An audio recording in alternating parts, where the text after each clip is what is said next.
Welcome into the CHGO Blackhawks postgame podcast presented by DraftKings Sportsbook, America's top-rated sportsbook.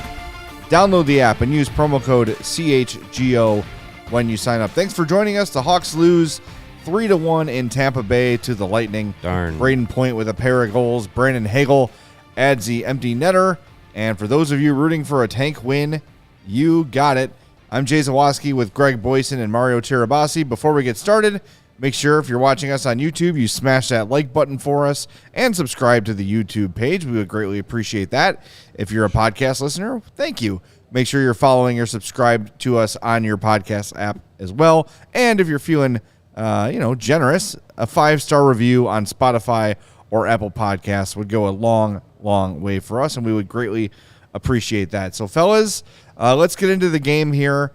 Another kind of just like last night's game against the Panthers, where the Hawks are up against a team they've kind of got no business being in the game against, and they hang in there, and it took Tampa Bay 58 minutes or whatever it was to finally put the Hawks away. Mm-hmm. Peter Mrazek was outstanding. The team played their balls off, and they lost. Yeah. So if you're rooting for the tank, here you go.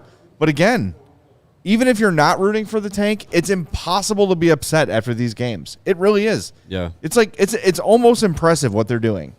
It really is. They made us sweat it out tonight. But yeah, I mean, this is the kind of quintessential loss that you would want to see out of a game this season, where the team hangs in there. We talk about it all the time that Luke Richardson has gotten the most out of his team.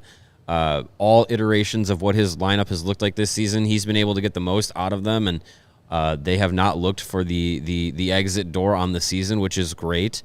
But yeah, I mean, it's finally at the end of this game, the talent gap got just wide enough for Braden Point to be the difference maker. Not once, but almost twice. But yeah, this is the kind of loss that you kind of hope for. It's at this point of the season. It's entertaining. You see guys making small impacts in the game that you want to see have those moments, like Lucas Reichel, like Joey Anderson, guys trying to make names for themselves in this opportunity that they have, and then ultimately you don't go upwards in the standings. So it's kind of what everyone can hope for at this point of the year. I see a couple new people in the chat, Steven and Donovan. Thank you for joining us. We always like to see new faces in the chat as well as our veterans. Again, make sure you smash that like button. And we've got a poll running on our YouTube page right now. Who is your favorite former Lightning? Is it Tyler Johnson, Taylor Raddysh, Cole Gutman, who was a Lightning draft pick but never played a game for them, or Boris Kachuk, who we had to put on there for legitimacy reasons, because we remembered, oh yeah, he also was on the list. He wasn't on the original draft list. And then Mario was like, hey, wait, yeah, that's right. Boris Kachuk. You know what? He still exists. I'm going to do it. He's getting my vote. Boris Kachuk. There's one. He gets the vote. Way to be dishonest while filling out our questionnaire. I just feel bad for the guy. I don't want him to tune into our show on the way home and be like, oh, not even one person. Listen, if I got you, Boris. We know Boris doesn't listen to the show because he would have punched all three of us by now if he did. Yeah, but he'd miss. Anyway, this is one of those polls though where I feel like it could actually it'd be interesting to see. Yeah, it could be pretty even. We've had some blowout polls lately, that's for damn sure. Hey, not touching that one. Yeah, as we said, talking about the Bears show last night. A lot of people wanted to do that. But as I said, like right before Tampa scored the winning goal, I marveled that like Kyle Davidson is really good at two things: putting together a tank-worthy roster. Yes, which is what we wanted. Mm-hmm. But he might have been a little bit too good at hiring that head coach. Like, okay, here's like one of the worst teams this franchise has ever put together, and then Luke Richardson is just getting them so competitive every game and trying hard. They just don't have the talent to score goals. They barely have the talent to shoot the puck. Yeah. Let alone score goals. But It's It gets you excited for when this team is going to be comprised of guys who are like supposed to help them contend. It's just it makes me not only feel that and have confidence, a lot of confidence that Luke Richardson is going to be the right coach for this team when they are a playoff contender again, but he's also going to be the right coach to help develop these young players because he is so patient. Oh, yeah. So just always about the teaching moments and how, and we talked about it earlier. Ben Pope asked him, about that face-off goal last night, and he sat there and broke it down and explained it. And if he's doing that to the beat reporters, what's he going to do for guys like Lucas Reichel and when Frank Nazar or Kevin Korchinski get here, hopefully Connor Bedard or Adam Fantilli, who had a nice game for the University of Michigan tonight. He's the right coach for this, not only for this team right now, but for going forward. Now, he's going to not only be a good coach when this team is good, he's going to help them get good. He's the perfect mindset for these young players because he doesn't get angry. He doesn't get frustrated very often. And he has patience with players. He allows guys to make mistakes and then go back out there and see if they make the same mistake again. And how many times did we see that with, granted, completely different situation with Joel Quenneville where you'd have no patience. You make a mistake, you're done for the night. You might be done for the season. Yeah. You might be in the trunk of a car like the beginning of Goodfellas. Teuvo Teravainen, Nicoletti. Exactly. Like some of these guys that just couldn't do it. And granted, totally different situation because there was actual expectations to win. It's a lot easier to give guys extra chances to make mistakes when there's no expectation to win. You prefer that they lose. And there's really nobody coming to take their position right now. Right. But that's a good mindset to have when you're coaching young players is like, let them go up and screw up every once in a while and then see how they react when you put them right back out there. We talked about, so Ben Pope was the only one on the beat who traveled as far as I can tell. That's a tough trip. Pregame interview is just him and Luke basically talking to each other. Yeah. And what Ben said, he asked him about, like, what does Derek Plant do? So Luke kind of got into the whole coaching thing. And what he said was all the coaches are very level-headed. No one gets too hot. No one gets too cold. And he said that's the right kind of a staff for a learning team. He didn't say young team because they're not really young, but they are learning. And your what you said about teaching moments and letting players make mistakes and learn from them. The other day, we played some audio from him talking about Lucas Reichel, saying that he made a mistake. Every coach on the bench was chomping at the bit to be the guy to tell Lucas Reichel he made a mistake. And when Reichel came over, he said he was red in the face. He knew he had done it. He knew what he was going to hear. And they used it as a moment to say, okay, next time, here's what you do in that situation. That's how you coach a team full of young and inexperienced players. And like he said, a learning team. And I've been nothing but impressed. I'm trying to think of things that Luke Richardson has done where I've been like, what the hell is he doing? There might have been like little things I've disagreed with, like maybe this guy should be on power play one not this guy or whatever. But for the most part, think about how we felt watching Hawks games last year under Jeremy Colliton. Like, what the hell are they doing? What is this? I mean, there were even times under Quenneville where you'd be like, what? You would shake your head at some of the moves, the blending lines constantly in the middle of games. But yeah, with Richardson, I mean, I really can't say that there's anything that I've like lost patience over with him. I think it's probably a factor that you kind of just shrug and be like, well, it doesn't really matter this season. But also, like, he's with what he's been given as a roster, he's doing a really good job at getting through and getting the most out of each player and knowing the right buttons to push. And I think a lot of it goes along with, when they hired him, Kyle Davidson said, we wanted a coach that has presence. Well, he definitely has that when he steps into a room. He's got the resume of over 1,400 games in the NHL as a player, under his belt. And then he's just got, the right temperament, the right mind for this kind of team. And I equate it to like if he was like a sophomore algebra teacher, he'd probably be everyone's favorite teacher. The way that he like loves to dissect the game and get into the X's and O's, and the emphasis that he puts on video work with the players. I'm sure that those sessions are like super in depth, but also like super simple for them to kind of digest, because he knows he can throw everything at them, but if they're not processing it, it's not going to go anywhere. Right. So he's talked a lot this year about keeping things as simple as possible for guys to digest and take in what he's telling them. And I think it's translating this season, because this team doesn't look like discombobulated, sloppy. They don't know what the hell they're doing out there on the ice. That's, too convoluted of a strategy. It looks very simple when they play. And the reason that they're losing most of these games is just they're playing teams that are better than them. Right, just talent. And it's not all over the place. Like the beginning of this season, people in the chat talking about the beginning of this, or of last season rather, those first 12 games were it was just awful hockey to watch, because the team looked all over the place. Like it didn't look like normal hockey that we had been accustomed to watching. Yeah. So when you get a system with Richardson where it's just simplified down and guys can just do what got them here and hone those skills, that's an easy way to play the game for these guys. Well, everybody here I like what you said about that. Like, you're watching the game and it just doesn't look right under Jeremy Colliton. That was true, because we've all watched hockey forever, and you get used to seeing, like, I guess is that any sport, like, you kind of know where a guy's going to be even if they're not in a screen.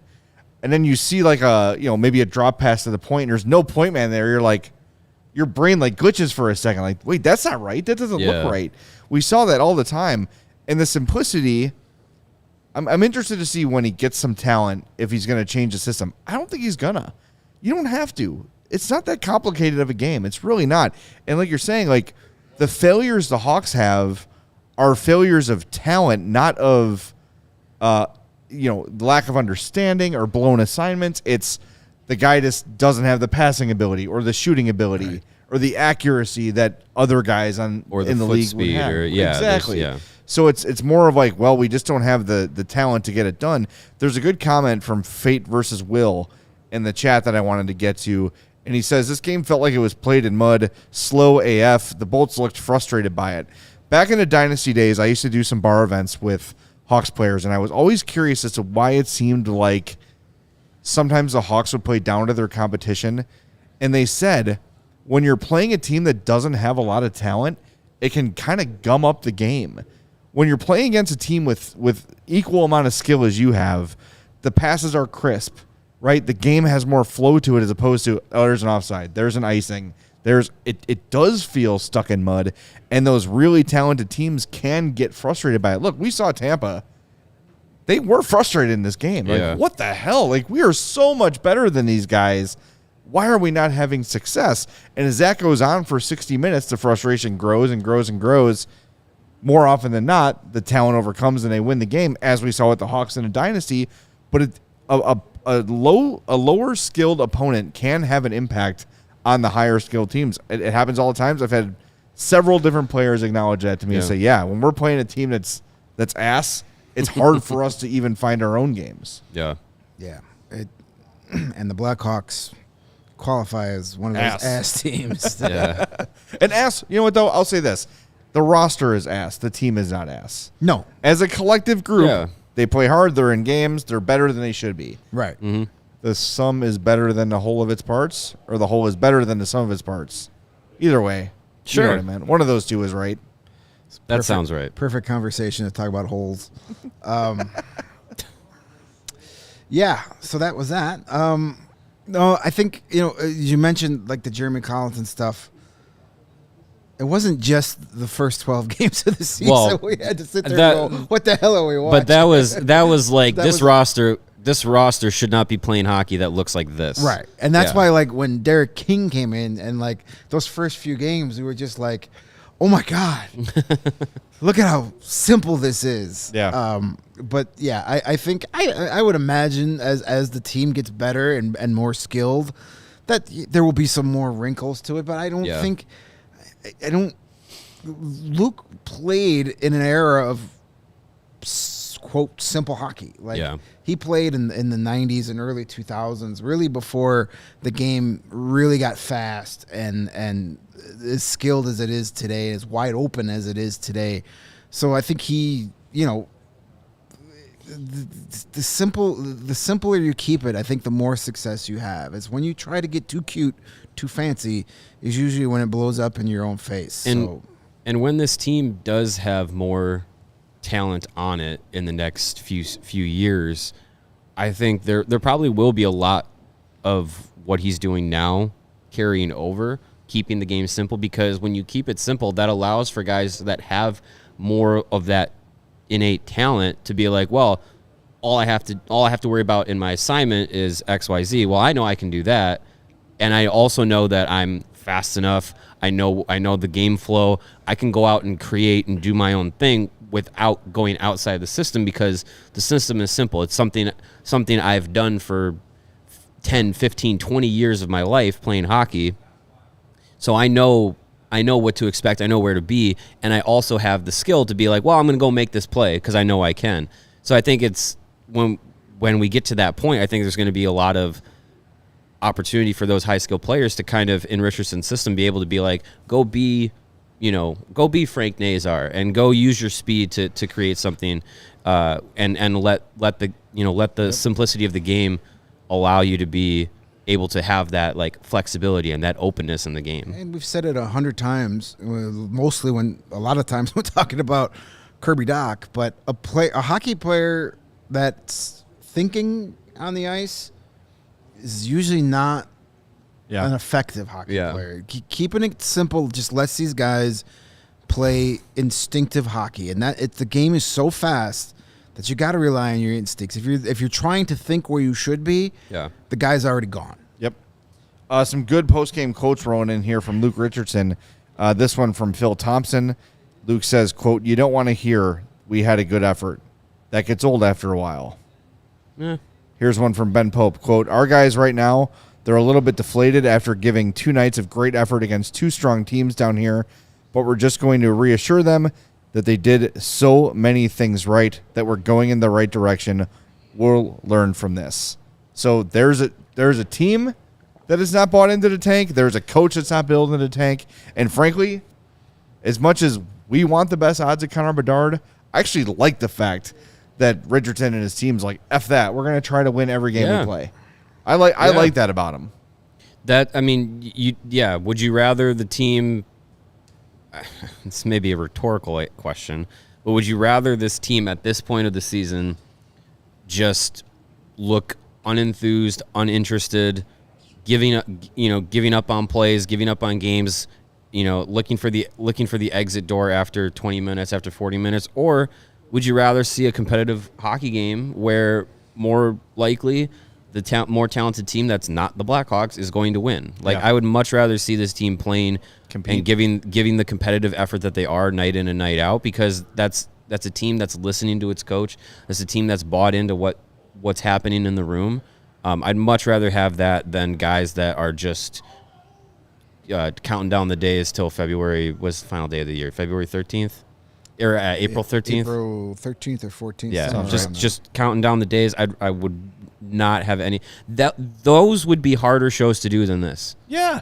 That would be, because it would be. Who's not feeling positive after this game? We'd be pulling teeth to be like, well, I guess Kurashev looked like he gave a shit. That's right. That's Finding not going to be the guys any fun. Who gave a shit is a horrible show to do. Yeah, that's a horrible game to watch. We had to do that our first 2 months on the air. Right. That wasn't fun. Yeah, exactly. So I'd much rather this team be engaged and competitive through all 82 games than anything else. Yeah, it certainly helps us. Hey, we keep seeing a ton of new names in here. I know Casimir. I think I noticed them for the first time last night. Foreign Empire. I don't know if I've noticed before. There's a whole bunch. So if you're checking us out for the first time, you should know that this is not all we do. It's not just the YouTube show. It's not just the podcasts.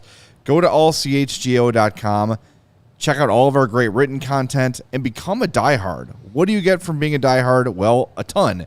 First of all, as soon as you sign up, you get a free shirt or hat of your choice from the CHGO Locker. That's pretty cool. Nice. You get access to all of our written content, including the Rebuild Report, which we publish. I've got my Blackhawks beat every week. After every game, we publish 3 Hawks hits, where each of us give you an individual thought on the game and a game summary. Greg does his history report every week. Today. This week in Hawks history. There's so much awesome stuff, and that's just us.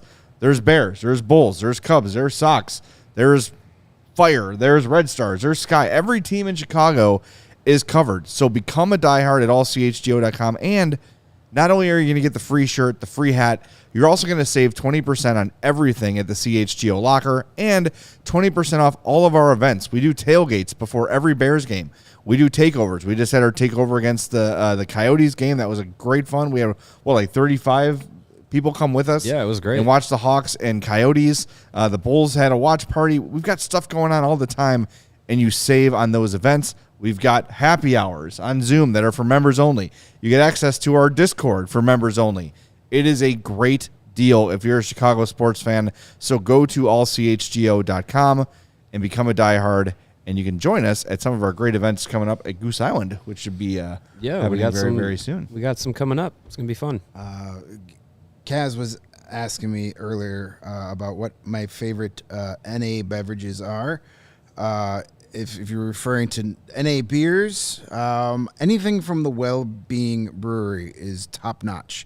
That's what I recommend for anybody who wants a damn good, quote unquote, fake beer. Check out the Well-Being Brewing. They got a wide selection and everything. I'm a big fan of their IPA. I enjoyed IPA when I was a drinker, and so many of the non-alcoholic IPAs kind of missed the mark. But that one, I've given it to friends of mine and didn't tell them it was a non-alcoholic, and they had no idea. So, Well-Being is my favorite of the fake beers. Well, I'm sure as the NA revolution is upon us, which is a good thing. Our friends at Goose Island. I was going to say that's your favorite until Goose. Exactly, because I will gladly be their taste tester / spokesperson for their NA line if and when it comes out. The test monkey. That'd be a lot of fun. I could be a guinea pig, no problem. Yeah, and hey, Goose Island, they are the official beer of us here at CHGO. You see the beautiful cans on the table. The beautiful cans. Blackhawks Pale Ale, the Bull City 312, the No Plans Pale Ale, and of course, in the golden can, the Hallmark 312 of the Goose Island line. Just a ton of great tasting beers for all different tastes and beer fans out there. The Bourbon County Stout, the Beer Hug IPA series, all just delicious up and down the lineup for Goose Island. You're not going to find a Goose Island beer in their lineup that doesn't give a shit, unlike last year's Blackhawks. And if you want to check out Goose Island in their local locations, they're open and ready to welcome you. You can grab a beer at their Innovation Tanks at the Goose Island Tap Room, located at 1800 West Fulton. Or you can get yourself a smash burger and a fresh beer of the week at the original Clybourne Brewhouse, located at 1800 North Clybourne. For reservations and pickup, you can go to gooseisland.com/locations. Again, that's Goose Island Beer Company, official beer of CHGO. Oh, give us that NA deliciousness, Goose Island. Come on. I'm sure. Make it happen. I'm sure they're on it. And our official sports betting partner here at CHGO in All City is DraftKings Sportsbook. It's awesome. And do we want to gloat about our pick of the week? Oh, hell yeah. We're going to do it. That's my first. The floor is yours, my friend. It's my first victory of 2023. It's been a rough start to the year. That's it. Granted, I went about 3 weeks without a bet because the Super Bowl killed me. Yeah. But yes, if you played along with our DraftKings pick of the week last night, you got yourself some more money tonight as we parlayed the under 6.5 in the Rangers-Sabres game. Rangers won 2-1. And the over in the Edmonton-Toronto game, last time I checked, it was 5-3. I stopped checking after that because it didn't matter.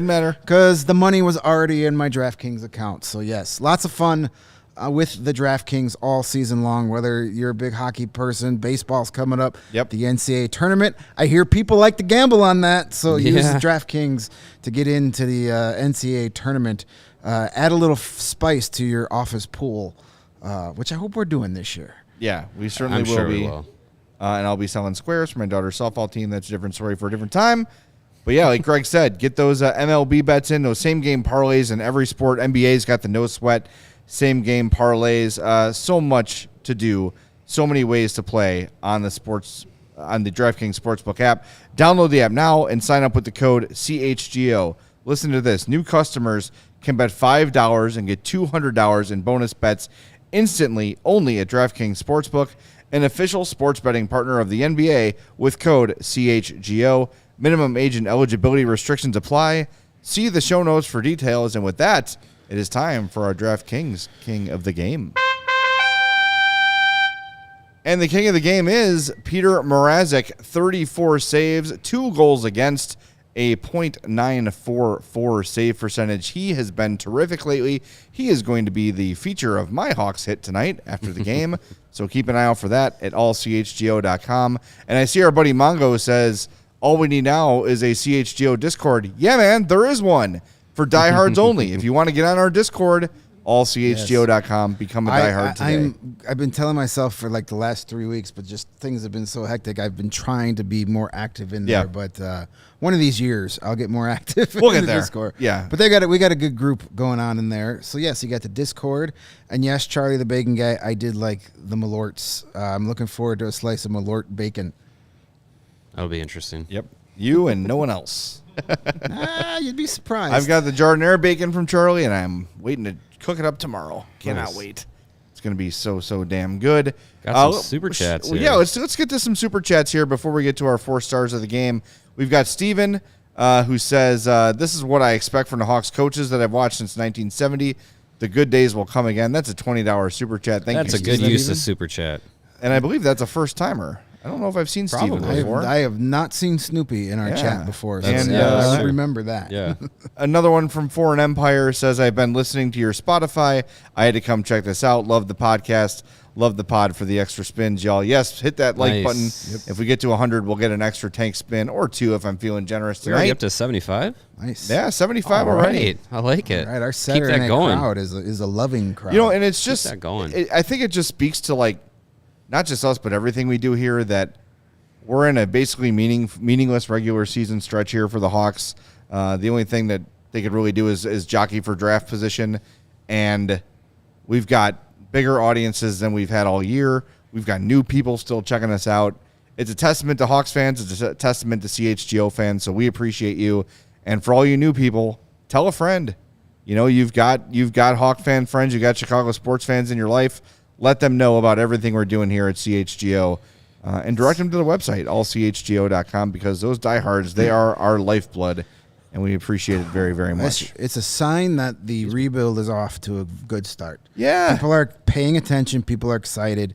And listen, we know for a fact that folks over at the Blackhawks offices are tuning in and listening to what we're saying, and they got to be excited to see that we still have active chats. Yeah, we were very busy before the trade deadline, but so many people sticking around. I mean, it's over 120 people on a Saturday night when, you know, last time I checked, at least in my younger days, Saturday nights was a busy night to go out and do stuff. I mean, this is like St. Patrick's Day weekend, isn't it? Well, in my old neighborhood, every weekend was St. Patrick's Day weekend. But no, it's great. Yes, the Blackhawks are at the bottom of the league right now, but there's reasons to be excited for what's coming. The optimism, I think, is at an all-time high around this franchise because of the changes being made. And we just traded away the greatest player in team history, and that would have a lot of people bummed. But the steps that they're taking in the right directions, and having an actual plan for the foreseeable future for the first time in a long time.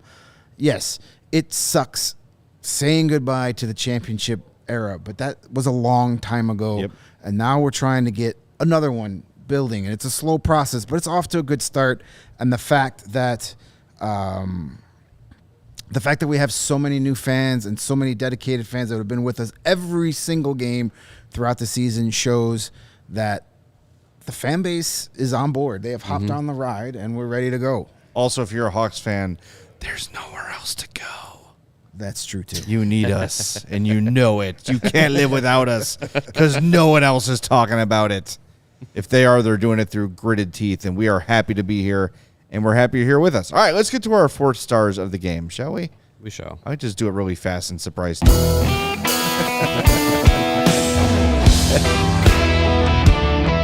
Number 3, star of the game, Blackhawks goaltender Peter Mrazek with 34 saves. He was our DraftKings king of the game, and deservedly so. The number 2 star of the game, Brian Elliott. Remember him? Yep. He stopped 22 Blackhawks shots in this one. And your number 1 star of the game, Braden effin Point, who is just unbelievable. 2 goals, his 42nd and 43rd of the year, 20-45 of ice time, 6 shots on goal, 3 more shot attempts. Just another dude on the Tampa Bay Lightning. Unbelievable. Yeah. The guy, this team is so deep. Braden Point is so good. And I swear to God, if you found people that identify as hockey fans, you're like, oh yeah, I enjoy hockey. I watch the Hawks a lot. You ask 100 of them, maybe like 65 would probably tell you what team Braden Point was on. Yeah. You know, it's crazy. That guy, he's just great. And 43 goals on the season so far. Ho-hum. That's Braden Point for you. My 4 star of the game is going to go to former Lightning player Tyler Johnson. He had an assist, 15:06 of ice time, 4 shots on goal. He had 2 more shot attempts and 2 hits. We talked about it last night. A little bit feisty lately from Tyler Johnson. Yeah. I think he's trying to take on a leadership role with this team, wearing the A on the shirt and playing like a leader. And he whether or not he's wearing a letter on his jersey doesn't change the fact that he's a leader or not. But you've really seen since they started getting rid of McCabe and Lafferty and Kane and making all the big trades at the deadline, you can see on the ice that he is demonstrating leadership every damn shift. Love to see the 3 former Lightning folks together on the line. Yeah. Him and Raddysh and Gutman tonight. It was a lot of fun. And I love Tyler Johnson, man. The guy, if he can only stay healthy, you know, he's an asset. And look, he's not going to really affect the tank one way or another. He's an effective player, but give me a team full of Tyler Johnsons, and I'll take it. There was a stat on the pregame show that said the Blackhawks with Tyler Johnson in the lineup this season, I believe they were 18, 19, and 2 might have been. With him out of the lineup this season, 4, 8, and 4, I think it was. So it is noticeable when he's there and when he's not there. And you wouldn't think that a guy like Tyler Johnson would have that kind of impact, but with this team and the way that he slots into this roster and this lineup, when he's there, he's effective. So yeah, I would hope that he can stay healthy and do more of this next season, and we'll see what happens there. Yep, for sure. I'm a big Tyler Johnson fan. He's impressive on and off the ice. And speaking of a guy who's impressive, my 4 star is going to go to our goal scorer tonight, Taylor Raddysh, another guy you can vote for on our former Lightning poll. Yep. That former Lightning line of Raddysh, Johnson, and Gutman has been really good since Richardson put the 3 of them together. They just drive the play so well. They're good defensively. Taylor Raddysh leads the team with 17 goals. Pretty crazy. Obviously a career high for him in his second full NHL season. This was a guy that we got with the Brendan Hagel trade, and it was like, okay, we got 2 first-round picks. Yay. But, man, Raddysh has been really good. He's a guy that probably going to be here for a couple more seasons at least. He's an identified NHL player, 20-goal scorer likely this season. Probably, stays healthy. I don't see why he can't score at least 20 again next season. Great pickup to add him to that trade. Obviously was a guy that wasn't going to get a ton of time playing on that deep Tampa team, at least not top 6 time.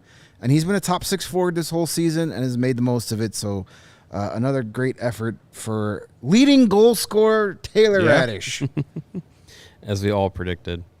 My 4th star of the night, I am going to go with young Lucas Reichel.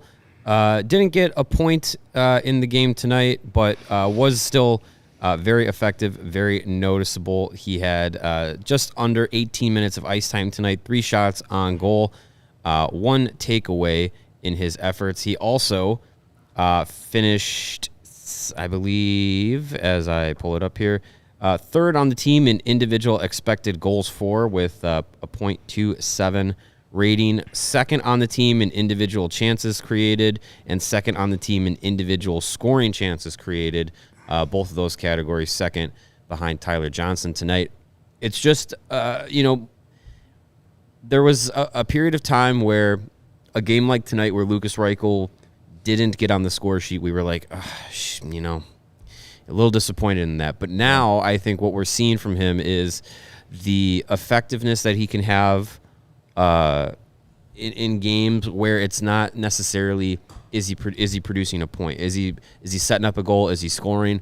There's a lot of focus on small things that he does, things away from the puck, and how his game is developing there. And I think we're seeing those developments come along with him in his last 2 call-ups this season. And I think that eventually does translate to him having big games. He had a big 3-point night earlier this season in his second call-up to the team.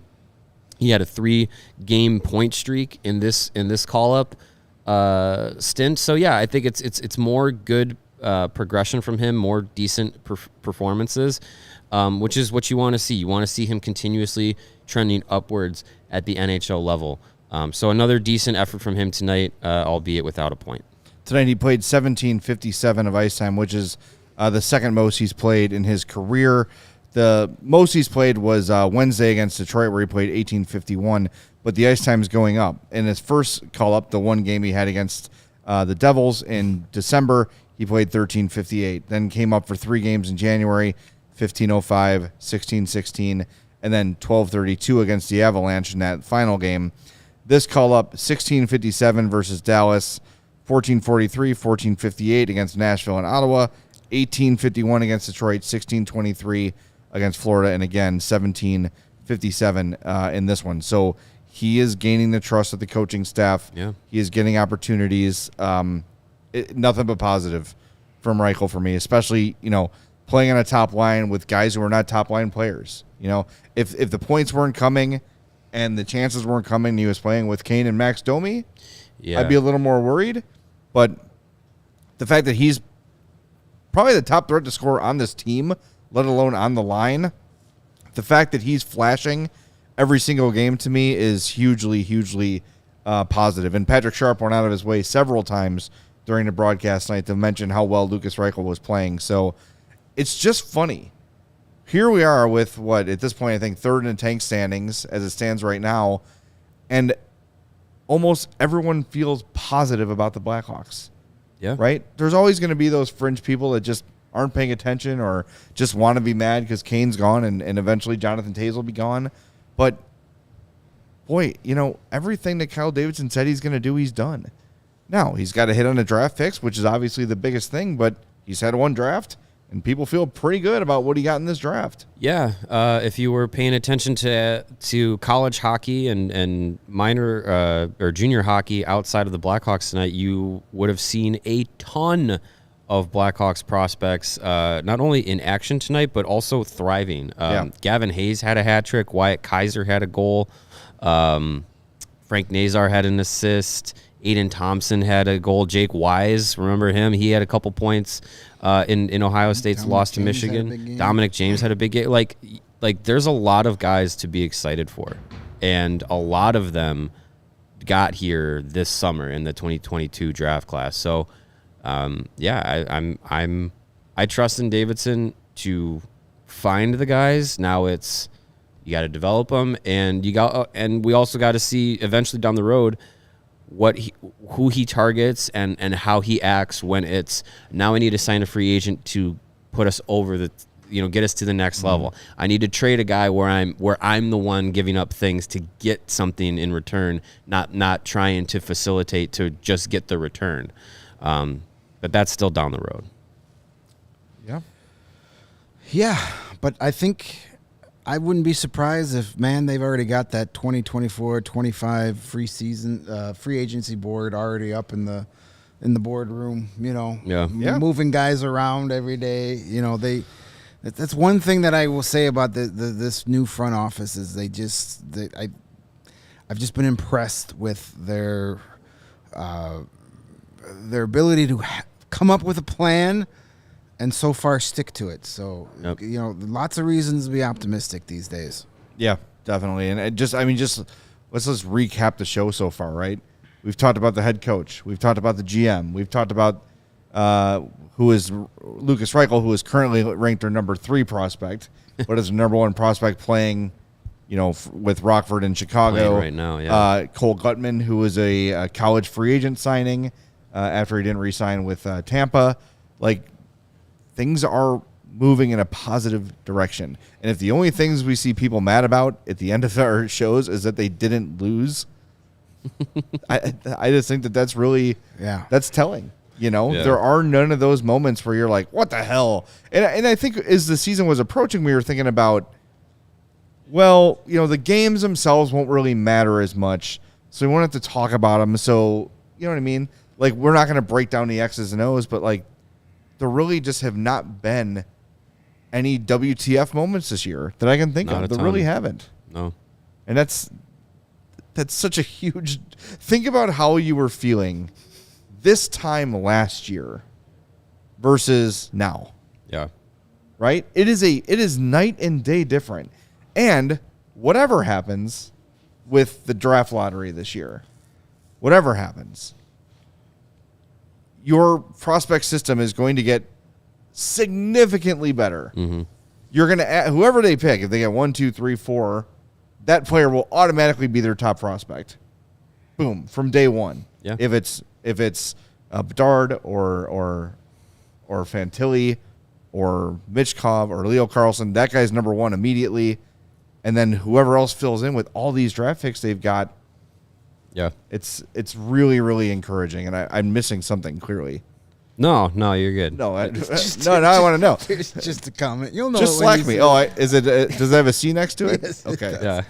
No, yeah. If you try to draw Dracula from memory, You're definitely you're definitely right, Jay. I think there's a lot of things trending in the right direction, and yeah, I mean, think about some of the other teams that are as we set up our tank standings here. Think about some of the other teams that are in the same position as the Blackhawks, and what future of a team would you rather have? Like, Anaheim's got some good players. That's like I could accept that. Columbus shouldn't be as ass as they are, but somehow they're why so ass? They're below the Blackhawks. Favorite Joker line. Johnny Astro over there. Columbus. Blue assets. Yeah, Arizona. I mean, no disrespect to the PHNX group, they cover that team like no one else in that market does. But oh my God, I would not want to be the Coyotes. And like the Flyers, would you want to be in the Flyers position? No, absolutely not. So like, Morrell is your coach. Well, at least they wised up and got rid of Chuck Fletcher, even though you're still the people who hired Chuck Fletcher are still going to be the people that hire the next GM. Right. So it's I would not want to be the Flyers. So you look at some of the teams that are there and how they're set up. There's not many that I would trade with the future trajectory with the Blackhawks, and that's not just me being Blackhawks biased. Like Anaheim's got a good future, I think. Yep.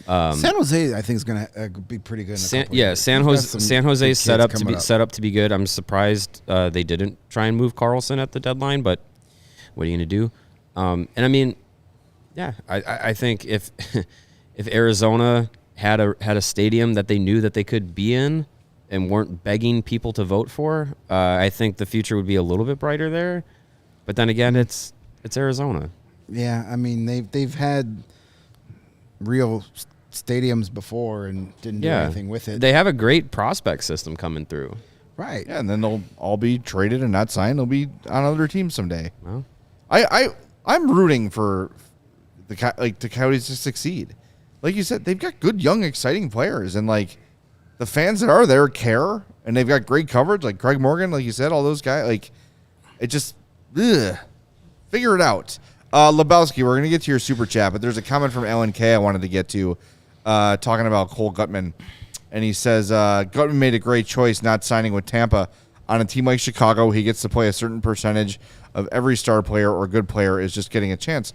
So that's a good point. Gutman knew, hey, my shot in the NHL is with Chicago, not Tampa.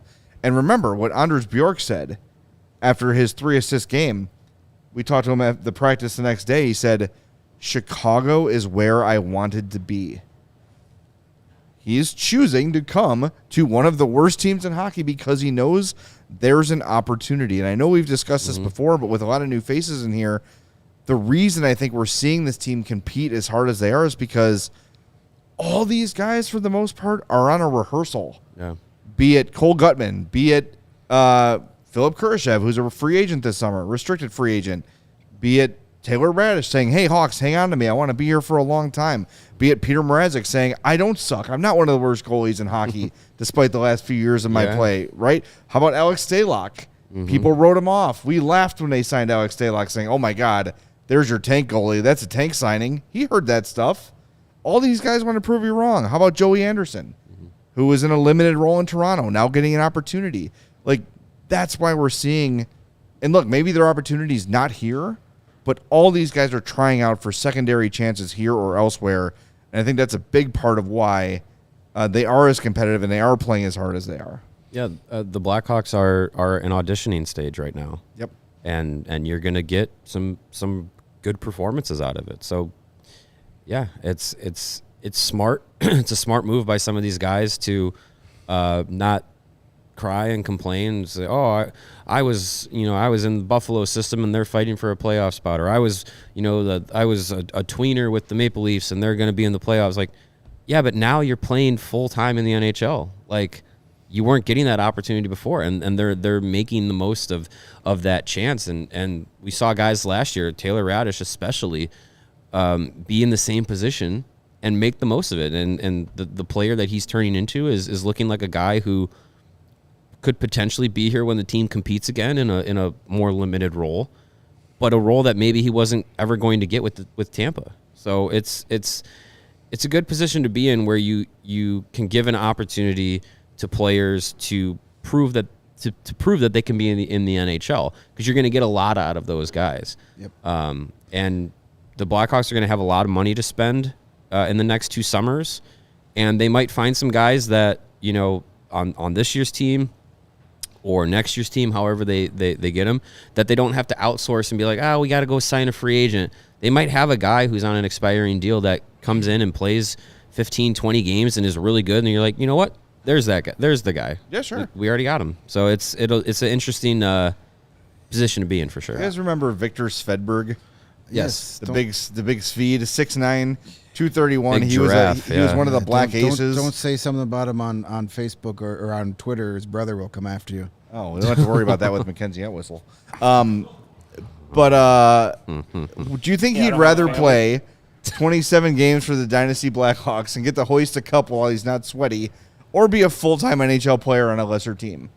That was the first guy I thought of who's like, who was like along for the ride with the Dynasty Hawks, and he was one of those guys, right? Like, I don't know. I think they're like, these guys want to play. See that? I'd like to be in the team photo with the Stanley Cup. I mean, that's cool. Yeah. No, that is fun. But yes, being a guy that played in the NHL for a couple hundred games that maybe you weren't expecting to, that'd be a nice little career, feather in your cap. Gutman's situation, how he picked the Hawks over Tampa, reminds me a little bit of Kevin Hayes. Remember, Kevin Hayes was a high draft pick of the Blackhawks. First round pick. The first pick of this guy. Yeah. 2010 draft. Who never played for the Blackhawks, because he finished his college career and elected to go to free agency, because at that time the Blackhawks were in the midst of their dynasty run, and he went and saw, he had an opportunity. Was it the Rangers he originally signed with? Yes, I want to say yes. But he had a more opportunity to play there, because Kevin Hayes, coming in as a rookie in 2013, 2014, whenever it was going to be, he's going to have a lot of meals at the Rockford Olive Garden. He wasn't going to get a chance to be a contributor right away, especially young guy, Quenneville. A lot of people said, oh, he was just mad because they traded his brother Jimmy.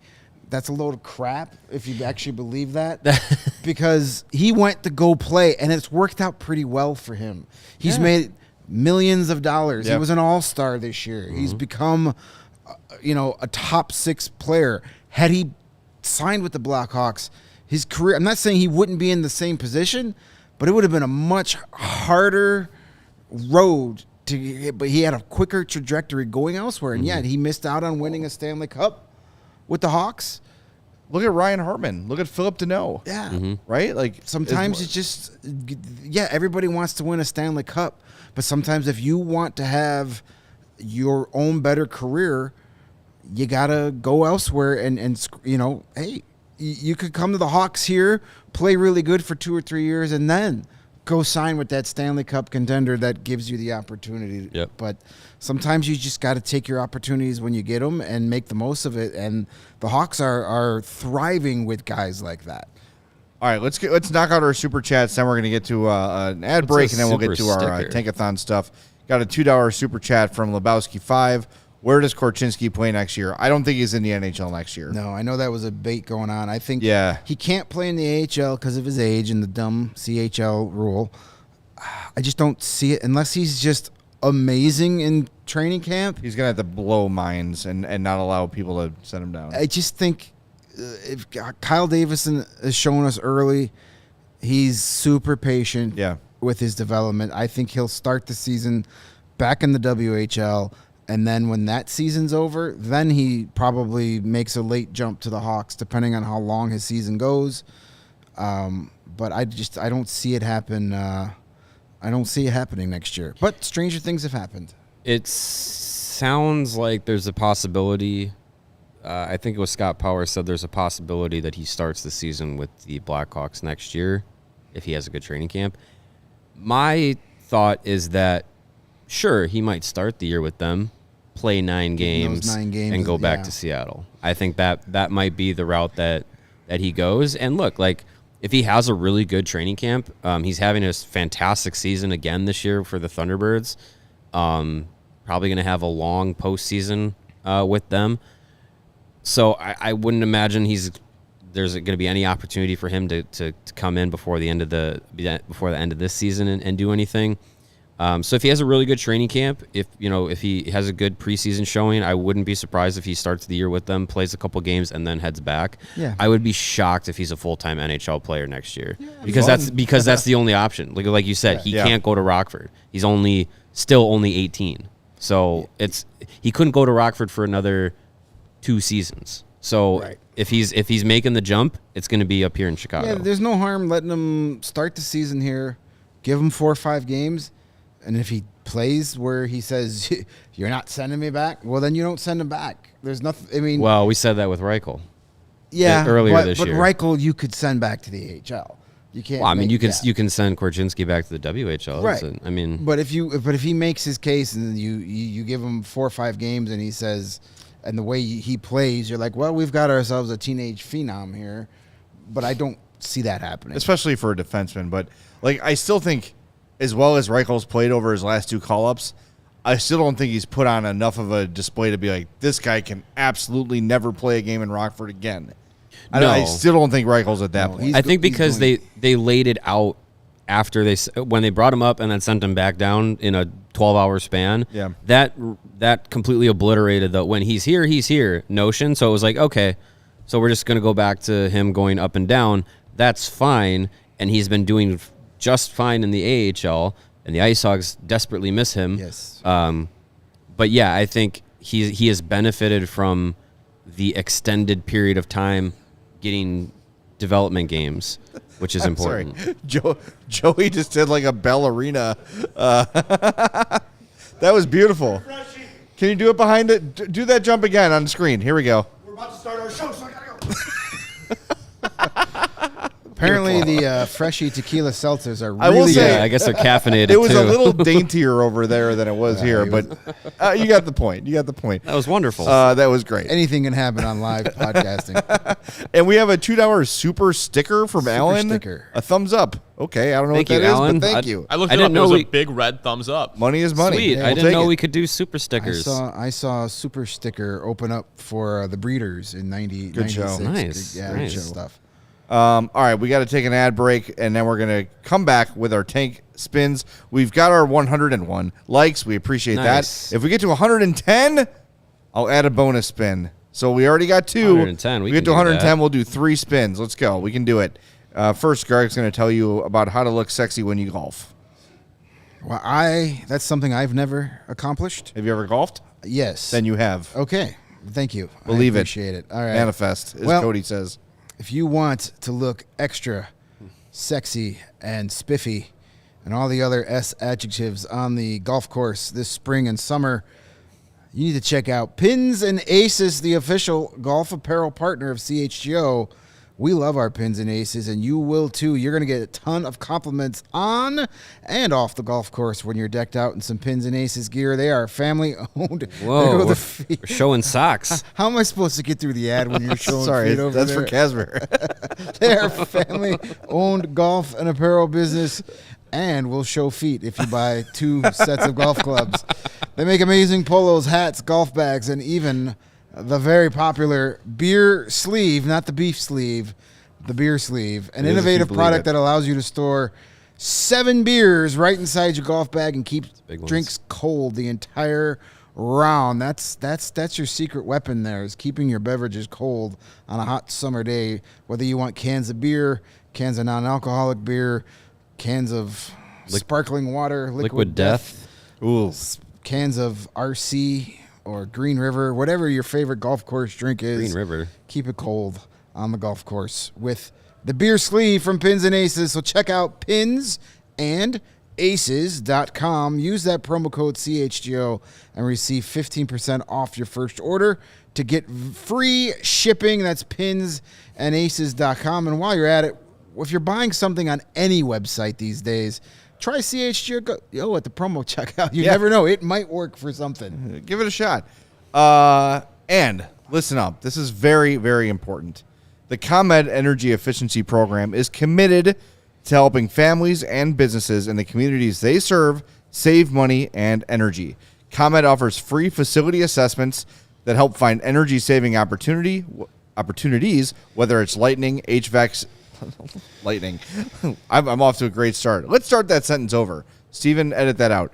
ComEd offers free facility assessments that can help find energy-saving opportunities, whether it's lighting, HVAC systems, commercial kitchen equipment, or industrial processes. An authorized engineer will work with you to develop a detailed assessment plan specific to your goals and needs. These can be done in person or virtually and last approximately 2 hours. Within 3 to 4 weeks, customers will receive a report detailing energy efficiency projects that they can start working on immediately. Each recommendation will include estimated energy savings, cost savings, project costs, potential incentives, and simple payback. Don't wait. Start saving money and energy today. For energy-saving tips and to schedule your free facility assessment, go to comed.com/poweringbiz. Ready to sign up for a facility assessment? Call ComEd at 855-433-2700 during normal business hours to speak with a ComEd Energy Efficiency Program representative. Email businessee@comed.com or request an assessment online or on their website at comed.com/facility assessment. We are 2 likes away from a bonus spin. Let's go. Someone smash that Oi. like button for the love of God. We clear? While we're waiting, let's check out the tank standings. What, we got something? I don't know who had the comment Oh. first, but they said, does Tenorti keep the A next year and get from Mark W. Important question. Does Tenorti get the A next year and some Chevy commercials? And I right as you started the super serious ComEd read, Yes. I saw Chucko Mucko's comment in response to that, and he said, where was it? Yes, and he headbutts the truck at the end of the commercial with his fractured jaw. And I don't know why. It's just one of those dumb things that made me giggle very giddily. And I really was trying not to mess up that read. No, good job. 111 likes, guys. Hey! Beautiful. Hey, All right. Jared Tony probably actually drives a Chevy too. Yeah, he might, from 1994. Yeah, because it was not a Chevy left behind the L post that was struck many, many years ago. No. If you recall correctly. All right, let's update the tank standings, shall we? We shall. I just got that. All right, the Hawks currently third in the tank standings with 50 points in 66 games. The Columba-ass Blue Assets have 47 points in 65 games. The San J Sharks have 50 points in 66 games rather, and then Arizona and Anaheim round out the five. Anaheim and Arizona. It's too early for us to be this slap happy, but it's 2 shows in a row, so I guess it adds up. And we're jumping ahead tonight, so it's technically almost 11. All right, we're going to Tankathon because they have not been awful lately. We've got 3 spins at the wheel, unless the show ends with St. Louis or Detroit getting the number 1 overall pick. That's how we get an automatic bonus those spin. Guys. So let's spin it and let's go spin home. it once and be done. Ugh. Nope, we're not going to talk about it. That didn't. Nope. Ass Lewis. Reset. Delete that part of the podcast too. All right, here we go. All right, come on. number That's a two. little better. San a little Jose, better. Chicago, Columbus. All Hey, right. Tilly. Ass Take that. Jose. That's okay. All right, here we go. All right, Send come us home on. Number where? 3. Come on. Arizona, Columbus, San Jose, Chicago. Well, we got second in one of them. That's fine. That's We'll okay. take All that. right, at least it That's wasn't okay. St. We're Louis. going to have to revisit our question soon. Would you trade the opportunity to pick 1 if it guarantees you number 2? I love that question, and it changes all the time. All right, we've got to update before we wrap up our poll results, and we were right. This is very close. Who is your favorite former Lightning player? Tyler Johnson with 34%, Taylor Raddysh with 31%, Wow. Cole Gutman with 30%, and Boris Kachuk with 5%. Hey, that's at least more than your vote. Yeah, I know. you got 2 I think some votes. other people, the Kachuk family, Yes. jumped on here. At least he has a family. Yeah, at least he's got one. All right, and one final reminder. All you new people, go to allchgo.com, and you old people, you can do it too, and become a diehard today. You'll get that free shirt or hat upon sign up, access to all of the great stuff, written content, and all of our events. Look, you go to an event, you buy a T-shirt, the thing pays for its damn self, so jump on it, allchgo.com. We are off Sunday and Monday, so we'll be back Tuesday, post-game. Right? Bruins are in town for Blackhawks St. Bruins. Patrick's Day night, so St. Patrick's Day get massacre. all your green jersey takes ready. Chicago and Boston on St. Patrick's Day. What could go wrong? Yikes. That'll be fun. Hey, the Bruins clinched a playoff spot tonight. All right. If you guys are sweating it out. Yeah, maybe they'll sit everybody on Tuesday then. That was stressful. That was really, really going to come down to the wire for them. Yeah. All right, we're going to wrap things up. Thanks to Steven for running the show as always. We'll talk to you Tuesday night on the CHGO Blackhawks podcast.